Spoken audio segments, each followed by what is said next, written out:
Welcome to వి5 news. పల్లెటూరులో అయితే కోడి కూతతో తెల్లవారుతుంది. అదే సిటీల్లో అయితే అలారం కూతతో గానీ లేకపోతే సుప్రభాతంతో గానీ తెల్లవారుతుంది. కానీ ఈమె పనిచేసే చోట ఈమె పద్యాలతో గానీ పాటలతో గానీ తెల్లవారుతుంది. చదువుకి జ్ఞానానికి సంబంధం లేదని, చదువుకోకపోయినా సరే జ్ఞానాన్ని పెంచుకోవచ్చని నారాయణమ్మ గారు రుజువు చేశారు. నారాయణమ్మ గారు ఒక మహిళ. ఒక జిహెచ్ఎంసి జిహెచ్ఎంసీలో పనిచేసే ఒక మామూలు మహిళ మనకి ఇంత జ్ఞానాన్ని ఎలా పెంపొందించుకుంది, అసలు ఆమె జీవితం కథ ఏంటి అనేది ఆవిడని అడిగి తెలుసుకుందాం. నమస్తే నారాయణమ్మ గారు. నమస్తే మేడం. అసలు మీరు ఇన్ని పద్యాలు ఇన్ని పాటలు ఎలా పాడగలుగుతున్నారు? ఇది గురువు గారి శిక్షణమ్మ. మా గురువు గారు శ్రీ శ్రీ శ్రీమన్నారాయణాది బృహద్వాసిష్ట సిద్ధాంతము, అచల గురు సాంప్రదాయము, శివరామ దీక్షితీయము, అచల పరిపూర్ణ బోధ. మా గురువు గారిది అక్కడ కరీంనగర్ జిల్లా, మళ్ళీ జమ్మికుంట మండలం, శ్రీరాములపల్లి అనే పల్లెటూరు గ్రామం. అయితే అక్కడ నేను బావులు దోవబోయి అంటే నేను మా ఆయన ఉపదేశం తీసుకున్నాం అయ్యగారి దగ్గర, గురువుగారి దగ్గర. ఆయన పేరు అచలగురు మాతాజీ శీలం సూర్యకాంతమాంబ సమేత అచల గురూజీ వెంకట దాసార్య సద్గురు ప్రభు మహారాజ్ కుజాయి శ్రీమతి గురు దయానందం కస్తూరి రాంబాయమ్మయుతం నిష్కల్మషానందం రాజయార్య రాజయోగేంద్ర ప్రభువే నమః. శ్రీమతి శ్రీ గురు కృపానంద పకిడ విమలాంబ సమేత నిత్యానంద రాజేశ్వరార్య సద్గురు ప్రభువే నమః. అస్మద్గురు సంహారంభం కృష్ణ సాందీప మధ్యమం శ్రీ మహావిష్ణు పర్యంతం వందే గురుం పరంపరం. మా గురువు గారిది ఇక్కడ జమ్మికుంట మన దగ్గర ఒక శ్రీరాములపల్లె గ్రామం. రాజేశ్వరార్యులు ఎన్ని మీడియాలు వస్తున్నాయి కానీ మా అయ్యగారి పోటు ఎవరేస్తలేరు. మా అయ్యగారిది మా వంశ పరంపరం ఎవరు వేస్తలేరు. అందుకు కొంచెం నాకు తక్లీఫ్గా ఉంది. అందరూ నేను ఇంత జ్ఞానం ఉందంటే ఆయన వల్లనే కదా. నీ వల్లనే కాదా ఈ జన్మ కడ తేరా భావంబూదెలపీన పరమా సద్గురుమూర్తి అమ్మా. అటువంటిది ఇది. అయితే ఆయన వల్ల కడతేరినటువంటిది. ఆయన ఫోటో వేయకుంటే నాకు కొంచెం చిన్నబుచ్చుకున్నట్టుంది బిడ్డ. ఎందుకు ఇంత పల్లి గడ్డే శాఖ విశాఖపట్నం కేంద్రం అంతటా కలిసి సంస్థాన నారాయణపురం సౌటుప్పల దగ్గర శ్రీ శివరామ దీక్షితుల వారని. ఆయన గురువు వచ్చి పాండరీపురం శ్రీధర సాముల వారు అమ్మ. అటువంటిది ఇది గురుగురు బోధ. ఇది సూర్యభగవాను నుంచి ఇక్కడి నుంచి మానవుల వరకు వచ్చింది బిడ్డ. త్రేతాయుగం, కృతాయుగం, ద్వాపారం, కలియుగం, ఇంకా ఏము యుగాలు వస్తాయి, మహాయుగం, ఇవన్నీ కలిస్తే మహాయుగం. అటువంటిది అప్పటి నుంచి ఇప్పటి వరకు చరాచర ప్రపంచమంతా ఆ పరమాత్ముని యొక్క స్వరూపం నిండి నిమిడి కృతమైనటువంటి యొక్క పరమాత్మ. అది కానరాదు అందరికీ. ముక్కుల గాలి కానొస్తుందా బిడ్డ? అది లేకుంటుంటామా మనం? అది ఏంటిది? ఆ పరమాత్మ సృష్టి. శబ్దం లేకుంటే చెవిటోడు అంటారు బిడ్డ. మరి స్పర్శ లేకుంటే వీనికి స్పర్శ జ్ఞానం లేదంటారు. రూపం లేకుంటే వీడి గుడ్డోడు అంటాడు. లాలాజలం మింగకపోతే జలభూతం లేకపోతే వయబ్బో ఈయనకి ఋషి తెలియదబ్బా అంటారు. మరి ఇక వాసన లేకుంటే వీడికి వాసనే లేదంటారు. ఇవి పరమాత్మ వస్తువులు. ఆకాశము, వాయువు, అగ్ని, జలము, పృథ్వీ, ఇటువంటివి మన దగ్గరే ఉన్నాయి. ఎక్కడ లేవు. ఈయనే 1 స్పర్శ 2 3 4 5 పంచభూతాలు ఉన్నాయి బిడ్డ ఇక్కడ మనకు. వేరేది మాత్రం లేదు. వేరేది ఉన్నదంటే మన అజ్ఞానం. నాది నాది అంటారు. ఏది నీది? ఏది కాదు నీది. క్షణం ఆగితే శవం మనం కదమ్మా. క్షణం ఆగితే ముక్కుల గాలి శవమైపోతుంది. అందుకు ఏది నాది కాదు బిడ్డ. నాది అన్నది ఏది నీది కాదురా. రాయన్నది ఒకనాటికి రత్నం అవురా. రత్నం అవును అవుతుంది. అందుకు ఇది గురువుగారి యొక్క బోధ. చరాచర ప్రపంచం అంతా నిండింది. ఇది తెలియని వాళ్ళు సినిమాలు, షికార్లు, మన్ను, మశానం, తల్లిదండ్రులకు గంజు వస్తలేరు బిడ్డ. జ్ఞానం లేక వాళ్ళకు పుట్టి వాళ్ళు ఇచ్చిన యొక్క దేహం ఇది. దీంతో వాళ్ళని ఎంతో సులకంగా చూస్తుండ్రు. చూడు అనాథాశ్రమాలు చూడు. ఎంతో ఉండి సంపాదించి పెళ్లి చేసి కని పెంచి పెద్ద చేసి పెళ్లి చేసి వాళ్ళని చదివించి వాళ్ళని ప్రయోజకులు చేసి వీళ్ళు బానిస పని చేసి తల్లిదండ్రులు వాళ్ళకున్న ఆస్తి ఇచ్చి యజమానులను చేస్తే ఆ తల్లిని ఆ తండ్రిని తీసుకుపోయి అనాథాశ్రమంలో తోలుతురు, విడిచిపెడతారు, రోడ్ల మీద పడుతురు బిడ్డ. అన్నమో రామచంద్రాన్ని గోస గోస గోడుబడి ఏడుస్తుండ్రు వాళ్ళు. అది తెలియదా?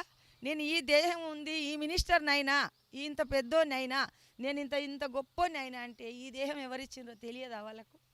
ఉం? ఈ దేహము అమ్మది, ఈ దేహము నాయనది. మాతృదేవోభవ, పితృదేవోభవ, ఆచార్య దేవోభవ, అతిథి దేవోభవ. పరమాత్మ అంతటా ఉన్నాడు. అంతటా ఉన్నవాడు నీకు కానరాడు. ఇక్కడ అమ్మగానొస్తుంది, నాయనగానొస్తుండు, గురువుగానొస్తుండు, అతిథిగానొస్తుండు. దేవుడు అనేవాడు అంతటా ఉన్నోడు నీకు కానరాడు. కానొచ్చే శక్తి, కెపాసిటీ సంపాదించుకుంటే, గురువుని చేరి శిక్షణ పొందితే గురువుగారు చూపిస్తాడు. అంత సత్తా గురువుకే ఉంటుంది బిడ్డ. నేను ఇట్లా ఊడుస్తుంటే, నేనేదో ఒడ్డరలం బిడ్డ, మేము కష్టం చేస్తుంటే కొంత మోటు కష్టం చేసినాము, బావులు తవ్వినాము, చెరువులు, కుంటకట్టలు, రాతి గోడలు, ఇండ్లు అన్నీ చేసినాం.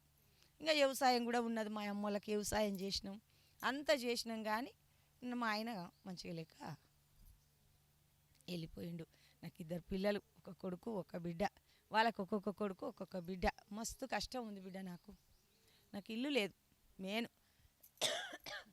ఎవరన్నా 10 మంది భక్తులు వస్తే పండుకుంటానికి ఇల్లు లేదు బిడ్డ. నాకు లీడర్లు గుంజుకుండ్రు, నన్ను నాగం చేస్తుర్రు.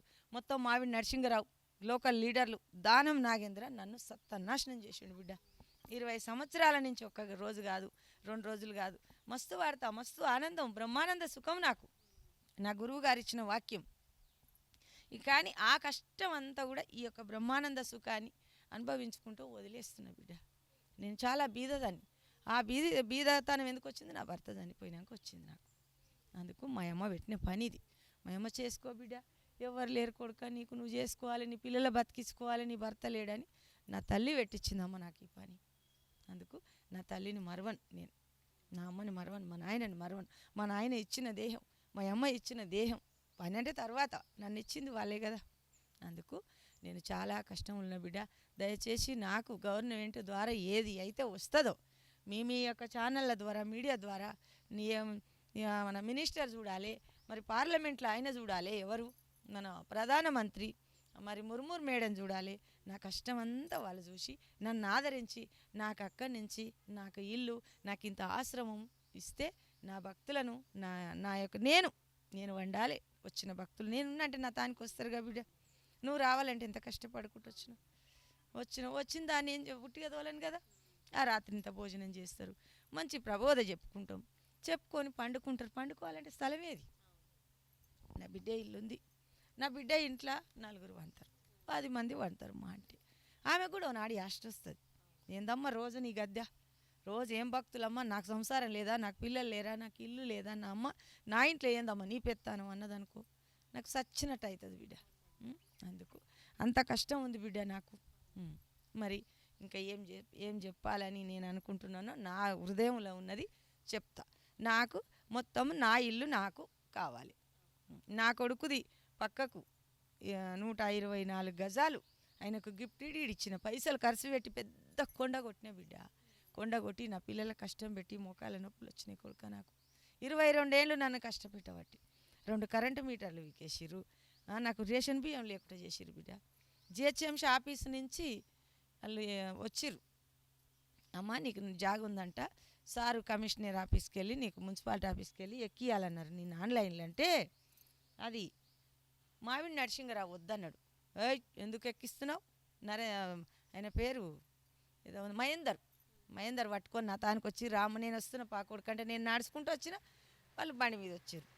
బండి మీద వచ్చినానికి చెప్పుడికే కథం అడక్కనే దింకిపోయి, కొలవలేదు, ఎక్కియలేదు బిడ్డ. నా కష్టము చాలా ఉంది. నరసింగరావు గానికి నా యొక్క బాధ ఎన్నడు తలుగుతుందో, నా ఉసురు నా మాటలని మీరు ఇవ్వాలి మీడియాలో. వానికి ఎన్నడు ముడుతుందో, వానికి ఆడపిల్లలు ఉండరో లేదో, అక్క చెల్లెళ్ళు ఉండరో లేదో, నాయసోడి తల్లి ఉందో సచ్చిందో తెలియదో కానీ నాకు చాలా బాధ పెడుతురు బిడ్డ. నరసింగరావు, మావిడి నరసింగరావు మాజీ కార్పొరేటర్ భర్త. వాడు పెట్టిన తర్వాత లోకల్ లీడర్లు పని పాట లేని ముండా కొడుకులు మంది మీద పడి, బస్తీల మీద పడి, ఉన్నోళ్ళది లేనోళ్ళది, రెండం ఉండలది, దిక్కు లేనోళ్ళది, ముసలోళ్ళది అంతా వీక్క తింటారు కొడుక బస్తీలో తినుకుంటా. ఈ బస్తీలో లేట చెప్తే నరసింగరావు వింటాడు. నరసింగరావు దానం నాగేంద్రకి చెప్తాడు, దానం నాగేంద్ర వాళ్ళకి చెప్తాడు. చెప్పి నా మీద కేసులు పెట్టిర్రు, నా మీద నన్ను అన్యాయం చేసిర్రు బిడ్డ. కానీ నాకు ఏ అన్యాయం ఏ పాపం పుణ్యం తెలియదు బిడ్డ. ఎంఆర్ఓ చూపించిండు, ఆర్డీఓ లక్ష్మీ మేడం చూపించింది, విఆర్ఓ వచ్చి కాగితం రాసిచ్చిర్రు. గుడిసెల పెట్టుకొని పనికి వస్తే కాలబెట్టిరు బిడ్డ. కాలబెట్టిర్రు. కాగితాలు కాదు కదా, బూడిది మిగిలింది ఆడ. కట్టుబట్టలతోటి నా బిడ్డ ఇంట్లో పోయినా. నా బిడ్డ ఇంట్లో 24 గంటలు ఉంటే ఏమంటుంది బిడ్డ? ఉం? బాగోదు. నా కొడుకు దేశమంతా తిరుగుతుండు, లారీ డ్రైవర్, ఇల్లు లేదు ఆయనకి, కారు లేదు. కారు ఉన్నదాన్ని రేషన్ కార్డు కట్ చేసిర్రు. తెలంగాణ వచ్చినాయి అంటే అన్నీ పోయినాయి బిడ్డ. మాకు చాలా కష్టపెట్టిరు బిడ్డ మమ్మల్ని. ఆ కష్టం చెప్తే తీరదు. కానీ ఆ గురుమూర్తి ఆయన దయ అందరి లోపల పోయి ఏ ఆఫీసర్కు పుణ్యం వస్తుందో నా జాగ నాకు కావాలి, నా ఇల్లు నాకుంటే నేను సంతోషంగా ఉంటాను. నాదేముంది బిడ్డ, సగం వీడు పోయింది. ఇంకేముంది చెప్పు? నా పిల్లలు ఉండరుగా, వాళ్ళకి దిక్కులేని వాళ్ళు అవుతారు కదా. ఏమి లేకుండా చేసింది మా అమ్మ, ఇంత చేసి ఏం చేసింది అనరా బిడ్డ? కోడలు పంచాయతీ పెట్టుకొని పోయింది, మనకు ఉండడానికి ఇల్లే లేదని. నా కొడుకు అనాథ లెక్క తిరుగుతుండు బిడ్డ. లారీ డ్రైవర్ చేస్తాడు, ఏ ఆఫీస్లో వంతాడు, ఎక్కడ పోతాడు. ఇంకా నేను ఉన్నానంటే ఆయన కూడా ఎట్లుంటుంది ఇంట్లో? ఆయన ఉంటాడా ఒక్కడా? ఆయన పిల్లలు ఉంటారు, ఆయన పెండ్లం, ఆయన విధసుత బాంధవులు ఉంటారు. అందుకు చాలా కష్టం ఉంది బిడ్డ నాకు. నా కష్టాన్ని ఎవరు కడతేరిస్తే వాళ్ళే దేవుడు, వాళ్ళే నా గురువు. అట్లా ఉంది బిడ్డ. మీరు ఎవరిని పూజిస్తారమ్మా దేవుణ్ణి? నేను పూజించను బిడ్డ, నేను గురువే. ఏ దేవుణ్ణి నమ్మరు? నేను నమ్మినంటే నమ్మను. ఎందుకు నమ్మను బిడ్డ? నమ్ముతా, అన్ని దేవుళ్ళు ఉన్నాయి. కానీ మనం పెట్టిన దేవుళ్ళు అవి. మనము ఓ గుడి కట్టి ఓ విగ్రహం తయారు చేసి ఆ గుళ్ళే పెడతాం బిడ్డ. మనం పెట్టిన దేవునికి పూజిస్తే మనకు ఆ దేవునికి తేడే ఉంది కొడుక, మనం పెట్టిందే కదా. గురువు గారైతే స్వయం యథార్థం, ఆ యథార్థమైనటువంటి బోధ గురువు గారిది, మనది కాదు. ఏ దేవుడైనా ఆ గురు పరమాత్మలో పొందే. ఏ దేవుడన్నా ఉన్నాడు బయట అక్కడ అంటే ఆ గురు పరమాత్మలో ఉందే ఆ దేవుడు. అంటే మనకి చదువు చెప్పే గురువు గారే మనకి దేవుడు అంటారు. అంటే గురువు కదా ఆయన, అన్నం కదా. మాతృదేవోభవ, పితృదేవోభవ, ఆచార్య దేవోభవ. ఆచార్య అంటేనే ఆయన. అతిథి దేవోభవ అంటే మన ఇంటికి వచ్చేటవు చుట్టాలు, బాంధవులు, అతిథి, అంతే అమ్మ. మా కోసం ఏమైనా పద్యం చెప్తారమ్మా? ఇప్పుడు నేటి తరం సమాజం గురించి ఏమైనా పద్యం చెప్తా బిడ్డ. నేటి తరందే చెప్పాలా? అయితే మన సిద్ధప్ప వరకవి ఏమంటాడు? భ్రమరంబు చేబూని పచ్చ పురుగుని తెచ్చి తన గోటి అందుంచి ధనులు పోసి తన రూపమును చేసుకొని దాత్రిలో నున్నట్టి అవని లోపల గురువులైన వారు తన శిష్యునకు విద్య దారబోసి తనంతటి వారిని చేసి తారకము చూపి అతడే గురుమూర్తి ఓ నరుడుగాడటువంటి గురుడు దొరకగబోడు భూమిలోన గుర్తుగనిన వేల గురువులు గలరు వ్యభిచారులు వీరు గురువులు గారు నీ భ్రాంతిపరులు సిద్ధప్ప రచించే సిరులు వెలియ వినుడి మాయప్ప సిద్ధప్ప విహితుడప్ప కనుడి కరమప్ప కవి కుప్ప కనకమప్ప. సిద్ధప్ప వరకవి రచించుండు బిడ్డ. ఇది మీరు ఏం చదువుకోపోయినా ఎట్లా వచ్చినాయి అమ్మ ఇవన్నీ పద్యాలు కానీ పాటలు కానీ? ఇక చదువు లేదు బిడ్డ మాకు. అప్పుడు చదువు ఎక్కడిది కొడుక?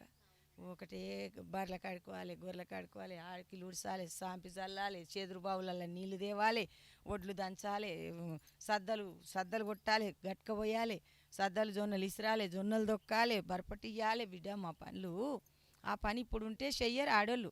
ఒట్టిగానే ఇవాళ పెళ్ళి అయిందంటే ఆ పని ఉందంటే రేపే విడాకులు ఇచ్చి వెళ్ళిపోతారు. అట్లా పని అమ్మ. అప్పుడు చాలా పని బిడ్డ మాకు. ఆకిలు ఊడ్చాలి, నీళ్ళు తేవాలి. ముందు ఆకిలు ఊడిచి పెండ తెచ్చి అలుకు చల్లాలి, పెద్ద ఆకిలు.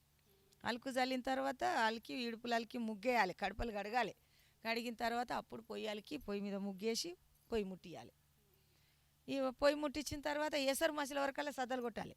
సద్దలు రోట్లో పోసి కొడితే మెత్తగా అయ్యేది పిండి వడ, నీళ్ళు పోసి కొట్టేది. ఇక అప్పుడు పొయ్యి మీద పోసి గట్కాయ వరకల్లానే ఆ గట్కాయ అవుతుంటేనే జొన్నలు దొక్కేది, ఇసురేది. ఒకరు ఇట్లా కలుపుతుంటే ఊకే కలిపి అయ్యేది ఆ గట్క. అది అమృతం బిడ్డ. ఆ అమృతం ఇక్కడ దొరకదు ఇప్పుడు. ఇంత పెరుగు సుక్క, ఇంత సలసుక్క పోసుకుంటే, ఇంత మామిడికాయ ముక్క వేసుకుంటే అమృతం బిడ్డ. ఆవకాయ వేసుకొని తింటే ఆ తిండి లేదు, అది అస్సలు ఆ ఫుడ్డే లేదు కొడుక. ఇప్పుడు ఏమైనా మీద పిజ్జాలు బర్గర్లు తింటారు కొడుక. బలం లేదు. ఇన్ని పుస్తకాలు పిల్లలు మోస్తారు కానీ ఏమి జ్ఞానం లేదు బిడ్డ. పిల్లల కోపం అస్సలు వాళ్ళకు చదివి బ్రెయిన్లో మొత్తం అద్దాలే కొడుక. నువ్వేమనుకోకు. ఏ పిల్లకి చూసినా కళ్ళద్దాలు. నాకు అద్దాలు లేవు అమ్మా. నాకు ఈ కాళ్ళ నొప్పులు మొన్న వచ్చినాయి బిడ్డ. నేను మస్తు కష్టం చేసిన, బావులు మోసిన, కుంటలు మోసిన, మస్తు కష్టం చేసిన బిడ్డ. ఆ కష్టం అందరు కూడా అట్లా గట్టిగా ఉండి చేయాలని నా కోరిక.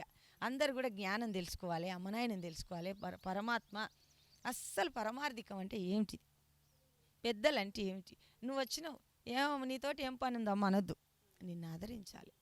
ఆడంగా పోయేటోళ్ళని అయ్యా బాగున్నావా, ఎట్లున్నావు నాయన, అమ్మ నాయనని పుట్టెడు రోగం వస్తే బిడ్డ 66 రోగాలు 3 రోగాలకు 33 రోగాలు అయినాయి, 66 రోగాలు అయినాయి, 360 రోగాలు అయినాయి. ఇప్పుడైతే లెక్కేలేవు, ఇప్పుడు ఇంగ్లీషులో వస్తున్నాయి ఆ రోగాలు. అయితే ఆ తల్లిదండ్రికి జ్వరం వచ్చి ఏదన్నా రోగం వస్తే తల్లి కొడుకు బిడ్డలు పోయి అమ్మా ఎట్లుంది నీ పానం, నాయనా నీ పానం ఎట్లుందంటే వాళ్ళకు రోగం నయమవుతుంది బిడ్డ. తల్లిదండ్రుల పిలుపు పిల్లల పిలుపుల రోగ నిరోధక శక్తి ఉన్నది. అప్పుడు నా కొడుకు పిలిచిండు, నన్ను మాట్లాడిండు, నన్ను మంచిగా చూసిండు. నా తల్లి లేచి చిన్నగా లేవకున్నా ఆ తండ్రి లేచి కాళ్ళు చేతులు కడుక్కొని ముఖం కడుక్కొని ఇంత తానం చేసి ఇంతేమన్నా తిని అప్పుడు రిలీఫ్ అవుతారు వాళ్ళు. ఇప్పుడు అది లేదు బిడ్డ. అమ్మ అనే మానవుడు తక్కువ, నాయన అనే మానవుడు తక్కువ. అమ్మ నాయన అంటే ఏంది బిడ్డ, 1,000 మంది స్నేహితుల కంటే ఒక తండ్రి గొప్ప, 1,00,000 మంది స్నేహితుల కంటే ఒక తల్లి గొప్ప, అనంతకోటి స్నేహితుల కంటే ఒక గురువు గొప్ప. అలా గొప్పతనాన్ని ఎవరు కూడా తెలుసుకుంటలేరు, చాలా తక్కువ అమ్మ. 199 మంది పట్టి బేకారోళ్ళే ఉండ్రు కానీ తల్లిదండ్రిని గౌరవించేటోళ్ళు ఏనో ఒక్కడు, ఆడ పుణ్యాత్ముడు. అందుకే చెప్పిండు కృష్ణ పరమాత్మ అర్జునుడికి చెప్పిండు, పూర్వజన్మ పుణ్యాత్ములారా పురుషోత్తమ ప్రాప్తి యోగమును తెలిపేద జనులారా, పూర్వజన్మ పుణ్యాత్ములారా సురలు 33 కోట్లు, దేవతలు నేనయ్యి వేరు వేరుగా కనిపించుచుంటిని. పూర్వజన్మ పుణ్యాత్ములారా పురుషోత్తమ ప్రాప్తి యోగమును తెలిపేద జనులారా అని కృష్ణుడు అర్జునునికి చెప్పిండు. ఆయన పూర్వజన్మ పుణ్యం ఉంటేనే మీకు ఈ జన్మ వచ్చింది కొడుక, మానవ జన్మ లేకుంటే రాదు. అందుకు ఎన్నో జన్మలు క్రిమికీటకాదులు, పశుపక్షాదులు, నదులు, వనాలు, నానా మృగాలు, విహిత కర్మములు, వేదశాస్త్రములు, జంతుజాలము, పశుపక్షాదులు ఇవన్నీ బిడ్డ. ఫస్ట్ జంతుజాలం, పశుపక్షాదులు, క్రిమికీటకాదులు, నదులు, వనాలు, నానా మృగాలు, విహిత కర్మములు, వేదశాస్త్రములు ఎత్తినాక కడసారి మానవ జన్మ వచ్చింది. అమ్మా అంటున్నాం, నాయన అంటున్నాం, రారా మనసారా మనసులకెళ్ళి. అయితే అటువంటి జన్మ మనకే ఉంది బిడ్డ. పిలిచే హక్కు ఏదన్నా మాట్లాడుతుందమ్మా, ఏదన్నా పిలుస్తుందా, ఆకలి అవుతుందమ్మా, లేనాయనా లేకొడుక బడికోదు లేరా అంటే అమ్మ నాకు నిద్ర వస్తుంది, అమ్మ కొంచెం అమ్మ ప్లీజ్ అమ్మా అంటారు. ఏ జంతువు అని అంటుందా? మరి మనకెంత ఎంత చక్కదనం, ఆయన రూపం ఇచ్చి మన రూపాన్ని ఆయన గుళ్ళె ఒక బొమ్మను తయారు చేసి గుడి కట్టి గుళ్ళె పెట్టి పూజిస్తున్నాం. మరి మనం గొప్పనా గుళ్ళె దేవుడు గొప్పనా బిడ్డ? మానవుడే గొప్ప, మానవుడే నరుడే నారాయణుడు, మానవుడే మాధవుడు, మానవ సేవ మాధవ సేవ, నరుని సేవ నారాయణుని సేవ బిడ్డ. అట్లా చేస్తే మనకి ఏది వచ్చినా కానీ తొలగిపోతుంది పక్కకు, కొండంత అమండం వచ్చినా తొలగిపోతుంది. మరి ఇన్ని కష్టాలు పెడుతున్నాను, నా మీద కేసులు పెట్టిరు బిడ్డ, నన్ను అన్యాయం చేసిరు, అన్నీ పోయినాయి. గురుమూర్తి నాకు అన్నిటి తప్పించిండు, ఇట్లా కడిగేసిండు, కడిగేసిన ముత్యం. అందుకే చెక్కిన ముచ్చాల చంద్రహామాల మాలని ఏరు మైని మీరగలేరు, మాలలో వృత్తాంత మరిచి చూడు.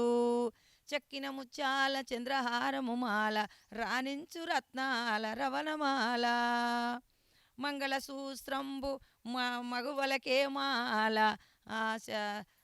శ్రీనించు శివుని కంట్లమాల. అటువంటిది నాయన ఇది నా కవీరదాసు గారు రాసిండు. ఇవి అదే అప్పుడప్పుడు ఒకటొకటి వస్తుంది, ఒకటొకటి రావుడే, యాదికుండవు. యాదికున్నది మంచిగా వాడతామ్మా. నాకున్న జ్ఞానాన్ని నా గురువుగారు ఏదైతే చెప్పిండో నేను అది మాత్రం చెప్తా జనాలకు. వాళ్ళు 100 మందికి చెప్తే 100 మంది 99 మంది ఇడిచిపెడతారు బిడ్డ, ఒక్కరన్నా పట్టుకుంటారు. అందుకు నేను చెప్తున్నా, మంచి మంచి కామెంట్లు పెడతారు బిడ్డ నా కోసం. నేను వాడిన పాటలకు మంచి మంచి పద్యాలకు తత్వాలకు మంచి మంచి కామెంట్స్. మీ వయసు ఎంత ఉంటుంది? ఉంటుంది బిడ్డ, ఇక ఏడాది వెళ్తే 60 పడతా. 60 పడతా. ఎంతమంది మీ పిల్లలు? నాకు ఒక్క బిడ్డ ఒక్కొక్క కొడుకు బిడ్డ. వాళ్ళకు ఒక్కొక్క బిడ్డ ఒక్కొక్క కొడుకు. నా బిడ్డ పెళ్లి కూడా చేసింది, నా మనవరాలు పెళ్లి నీ లెక్కనే ఉంటుంది నా మనవరాలు. జిహెచ్ఎంసీలో ఎంతకాలం నుంచి చేస్తాను? 22 సంవత్సరాలు అయ్యి బిడ్డ చేయబట్టి. 22 సంవత్సరాలు ఇదే గల్లీ, నేను నా అడ్డ ఇది. కానీ అమ్మ జిహెచ్ఎంసీలో పని చేస్తూ మళ్ళీ ఈ శ్లోకాలన్నీ పద్యాలన్నీ నేర్చుకోవడానికి టైం ఎక్కడ ఉంటుంది? ఇంట్లో పని ఉంటుంది. ఉండదు బిడ్డ, టైం ఎందుకు ఉండదు? మైండ్ ఏం పని చేస్తుంది, జ్ఞానం ఏం పని చేస్తుంది? మనకు జ్ఞానం, మనసు, బుద్ధి, చిత్తము, అహంకారం, ఆకాశ పంచకం, అంతరేంద్రియములు, ప్రాణాదులును వాయు పంచకంబు, జ్ఞానేంద్రియములైదు వైశా నరపంచకంబు, అప్పు పంచకంబు శబ్దాదులైదు, కర్మేంద్రియములైదు కడభూమి పంచకం, ఇట్టులు 25 ఇంద్రియములు. ఇవి ఆత్మగాదని ఇన్నింటి నెరిగేటి ఎరకయే పరమాత్మయని ఎరింగి సాంఖ్యయోగంబు సాధించు సజ్జనుండు ముక్తి జందును మీ పాద భక్తితోను. రమ్య గుణధామ భద్రాద్రిరామ పరశురామ నరసింహదాస సంరక్షితాహువా. అంటే ఇవన్నీ మీరు పొద్దున్నే ఎప్పుడు లేస్తారమ్మా అసలు నేను 3 చేయడానికి? గంటలకు లేస్తాను. అందరు ఇది అడుగుతురామా. 3 గంటలకు లేచి ఏమేమి చేస్తారు? లేచి ఆకిలు ఉడుచుకుంటా, కొంచెం ఉడుచుకొని. ఇప్పుడు ఊర్లలో అంటే చాలా పెద్దగా ఉండే బిడ్డ, ఇప్పుడు గిన్నె నీళ్ళు పోస్తే అటు వాడితే తెల్లగా అవుతుంది ఆకిలంతా. అంత ఏముంది, భూమి ఎక్కడిది, అంతా అది గచ్చు చేసి పెట్టింది. ఆకిలు ఉడుచుకుంటా, నీళ్ళు పోసుకొని ఆకిట్లా ముగ్గేసుకొని వచ్చి ఆ ముందల ఊడ్చుకొని గురువుగారు మందిరం కాడ నీట్గా చేసుకొని, రోజు పూజా సామాగ్రి ఉంటాయి కదా, దీపం పెట్టేటివి, నీళ్ళు పెట్టేటివి, చెంబు కలిసిన చెంబు తోముకొని ఇక నేను తానం చేసుకొని ఇక కూర్చుంటాను జరసేపు, ఒక గంట సేపు కూర్చొని అనుష్ఠానం పూజ చేసుకొని మంగళారతి ఇస్తే గలగల గంట సప్పుడుకు నా పిల్లలు లేస్తారు. లేచి ఇక వాళ్ళు కూడా ఆమె పనికి పోతుంది, ఆయన స్కూల్కి పోతాడు, వాళ్ళ పని వాళ్ళు చేస్తారు. అమ్మాయితోనే ఉంటారమ్మా మీరు? మా అమ్మాయితోనే ఉంటాం మేడం. ఇల్లు లేదు నాకు, ఏడు ఉండాలి తల్లి. నా కొడుకే దేశాదిమ్మరయ్యిండు, నేను ఇక్కడ పోదు, నేను ఆడ ఉండాలి, నా బిడ్డతానే ఉంటా. మొన్న బుచ్చన్న సార్ మైకు టీవీ బయటకు తీసింది బిడ్డ, నన్ను ఇంత పరిచయం చేసింది. మైకు టీవీ బుచ్చన్న సారు, ఆయన Uday Kumar sir, Satish sir, Appireddy sir chairman, Swathi madam, Appireddy sir, వాళ్ళే తీసిరు బిడ్డ. స్పోక్ స్టారు నారాయణమ్మ ఆడ ఊడుస్తున్నా, నారాయణమ్మ 5:30కే దిగిరు బిడ్డ. బండి దిగిరు, కారు దిగాగానే అమ్మో ఇన్ని వస్తున్నాయి ఏందా అని నేను అనుకున్నా. కెమెరాలు, లైట్లు, కెమెరామెన్లు అందరు వచ్చిర్రు. సారు పట్టుకొని నా పాట, మంచి పాట, చూడుము నాదా ఈ సొగసగు బంగారు లేడి కావలే నాదా, ఏడుకుందు దాన్ని ఇటకు ఇడువక తెమ్మిక నాదా, కడుమోదము తోడదాన్ని కాపాడుకుందునయ్యా, చూడుము నాదా ఈ సొగసగు బంగారు లేడి కావలే నాదా. ఈ పాటను తీసుకొని నీదేనా నారాయణమ్మ అని వచ్చింది. అవును సార్ నాదేనాయన, నమస్తే అయ్యా అని. అప్పుడు వాళ్ళు బయటకు తీసిరు బిడ్డ. వాళ్ళని ఎంత పొగిడినా తక్కువే. వాళ్ళు చేసిన సాయము ప్రపంచం అంతా చూస్తుంది. నా గురువాక్యం నాకు రాకుండా నాది రాదు బిడ్డ. నా గురువు గారు నేర్పించిన శిక్షణ. మా నాయన గొప్పవాడు, మా నాయన కమ్యూనిస్ట్ పార్టీ, మా నాయన గురుభక్తుడు, మళ్ళీ మా నాయన రామాయణం భారతం ఆటలు నాటకాలు ఆడేవాడు, నేర్పించేవాడు. పంతులు అంటే తెలుసా? గురువేమో జ్ఞానబోధ చేస్తాడు, పంతులు అంటే ఆట నేర్పించే శిక్షణ చేస్తాడు అని నాటకాలు ఆడేవాళ్ళు అప్పుడు. అటువంటిదమ్మ మాది. ఇక గిట్లుంది బిడ్డ నాది, నా కొడుకుది, నాది. మాకు ఇల్లు లేదు, చెట్టు లేని పక్షినైతి, చెరు లేని ఉయ్యాలనైతి, అట్లుంది బిడ్డ.